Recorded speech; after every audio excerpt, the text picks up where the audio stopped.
My name is Shilpa Mehta. I'm involved in a company called Production Logics, which I co-own and operate with my brother Shilpa Mehta. Production Logics is involved in PC board assembly. It's an electronic contract manufacturer, and we're one of the largest in KZN. Some of the technologies that we specialize in is surface mount assembly, through-hole assembly, final assembly, which is box assembly, harnessing, and we do prototyping as well. And we cater to quite a variety of different industries such as aerospace, military, mining, telematics. So the products that we manufacture are based on our customers' design. So they give us the build and the recipe, and we manufacture according to what they require. So essentially, we're a contract manufacturer, and we form the manufacturing arm of their business. On a personal side, I'm recently married to a wonderful man. We enjoy quite an active and healthy lifestyle. We like good food, traveling, and socializing. So it's an interesting story as to how that evolved. I actually started off in banking, in structured finance, and I'd met a lot of high net worth individuals who had accumulated wealth and understood quite a lot as to how to gear and how to use the gearing from a bank to create wealth. So after my time in in banking, I then moved across to the UHC group, which was involved in printing and various forms of printing. And I gained a lot of experience there in terms of the manufacturing industry, which was quite large-scale manufacturing, dealing with a variety of customers, internal sales, pricing, costing, supply chain, logistics. And from there, I then ended up in Production Logics. And it just so happened that a lot of the knowledge that I gained along the way has now helped me in Production Logics. We ended up buying Production Logics in 2016 from two of the founders of the business who wanted to sell. The electronic space is quite a different sort of space in that it's largely male-dominated. The barriers to entry are quite high. It's quite niche in terms of its skill set and its knowledge set. But we've had to use a lot of our little learnings and teachings along the way to now help us in our business of electronics, really.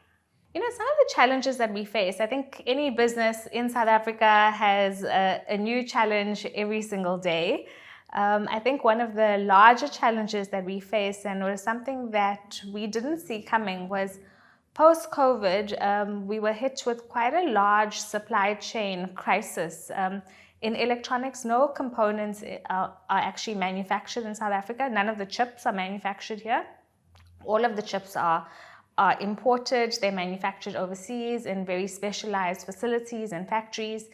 And the whole electronic space changed post-COVID towards consumer electronics. And the type of electronics that we manufacture on behalf of our customer are very business-to-business sort of electronics. And trying to find chips and source chips became quite a difficult task. The lead times had been pushed out. So one of the biggest things we had to do was focus on our supply chain management and the uplifting and upskilling of our supply chain. Looking back a few years on, we now are very much of a stronger business as a result of it.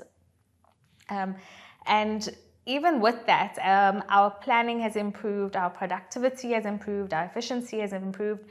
So I think with every challenge, there comes an opportunity where you can actually improve and learn to be a bit better. And it's certainly helped us now. And we're now increasing our service offering to our customers, and we're proving to be quite, very good at what we do. Some of our achievements are that we've managed to actually expand our footprint and our customer base. We've got quite a wide customer base that operate in very different market segments and market sectors.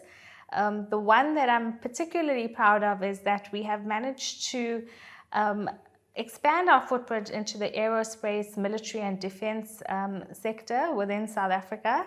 The aerospace industry is notoriously stringent for having very high supply demands and strong supplier requirements, and we have successfully onboarded quite a lot of aerospace and military and defense customers, and it's quite a proud moment to be able to say that we are a proudly South African supplier.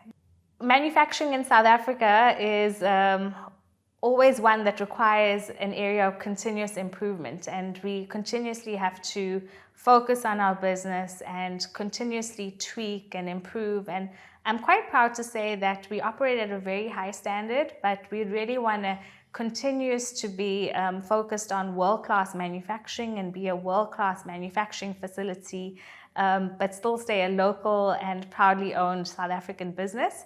But we would like to offer and extend our footprint to a global customer base. So we'd like to be able to have a vision of being a proudly South African world-class manufacturing facility in the heart of KZN, but with a big customer base that's a global customer base. I think those are some of our future goals. Coming to work every day and just wanting to do a little bit better and to have those little wins daily. And you start off every year with a plan of what you wish to achieve, and you kind of put your head down and you stick to that plan, and then the next year you start off. And I think it's quite inspiring when you see a team that's also highly motivated and they don't stop. So it forces you to also just be on your game every single day and continuously just look for new business, new opportunities, new equipment, new suppliers. And I think that there's a passion for what we do. We enjoy what we do. We're proud. We want to be the best. So I think that's something that motivates us daily. I think every day we come in and we just want to do better and we want to be the best. And that's kind of where our aim is. So one of the people who've inspired me most in the world have definitely been my parents. My dad in particular, he's been a businessman for a long time, and we've grown up with him, watching him and learning from him. And he's just a highly curious person who's constantly pushing the boundaries and always wanting to succeed. And any challenge that comes his way, he's actually excited about it as to how he's going to conquer this challenge. And I think a big part of his DNA is weaved into my DNA. And when I see him, even now at retired age, just continuously not sitting still, not stopping, I think that energy and that mindset has become quite infectious. And I've taken a lot of my influence, and he's been a lot of my inspiration from my dad. And then on the converse, my mom has been just a strong role model, just as a mother, a wife, a support structure. And she's always been that cushion for us. So when life has ever knocked us down or offered us blows, she's been that nice little cushion that's softened us and then quietly ushered us out again to say, just be brave and carry on. So definitely, in terms of inspiring role models and the inspiration to always just do better and to want to succeed and to be good people have definitely come from both my parents. And then also just in terms of KZN top women in business, just meeting some of the women and just seeing what inspirational leaders they are and what incredible businesswomen. It's just been an honor and privilege to be in the same group and the same network as these women, to keep our heads high, stand tall, and just be able to promote business in KZN with strong women. And if we could be positive, influential role models, I think that's definitely one of the reasons why I'd like to be part of it. As younger women, we've always been told to, be polite, be sweet, be nice. And in the world of business or in the world in general, it's a tough place. And I think for women of today, if I could give one piece of advice is, back yourself, don't and trust yourself, and don't take no for an answer. And I think as women and young women, we very often told no, and we're dismissed quite often. And instead of just being dismissed and swept, it's having that tenacity and grit to keep going back, and to have a thick skin and not be sensitive and not take things too personally, and really just push for what you believe in and what you want, and knowing what you want in that process, and not be bullied. I found that, some of our biggest successes at work have come when I've been told no numerous times, and I've kept knocking on doors, and eventually the opportunity arose. The other piece of advice I'd give is that don't rely on anyone to come and rescue you. In your darkest moments and at the height of your struggle,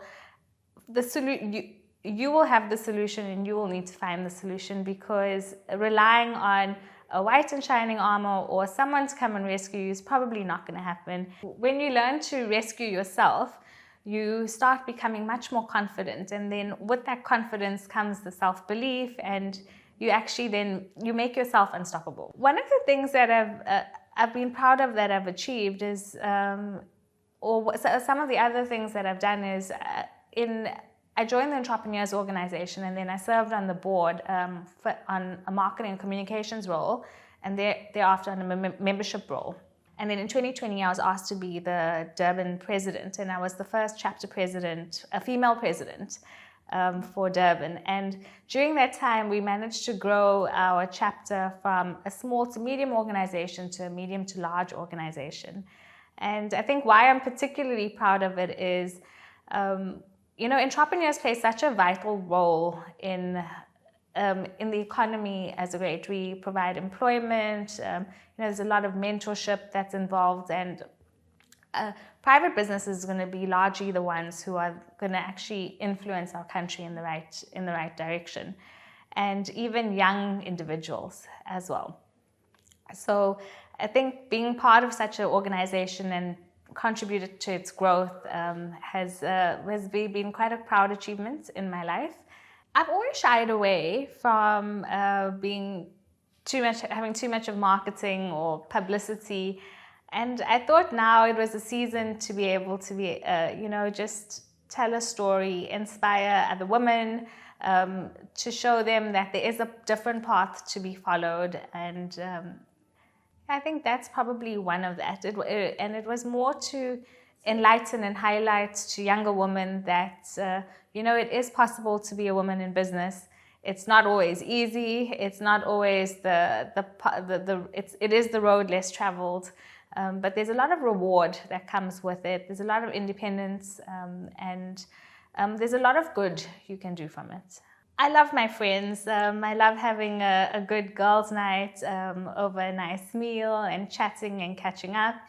Other than that, I love a good run on our good old Durban promenade with a coffee with friends afterwards, and enjoy hitting the gym. I've recently started playing paddle, and I've met lots of interesting people along the way, and it's been a nice way of networking and socializing, and really enjoyed it. I'm part of the KZN's Top Business Initiative because it's firstly such an amazing cause. The caliber of women that are chosen to be part of the organization, a lot of the businesses that they're involved in, has also been a large contributing factor.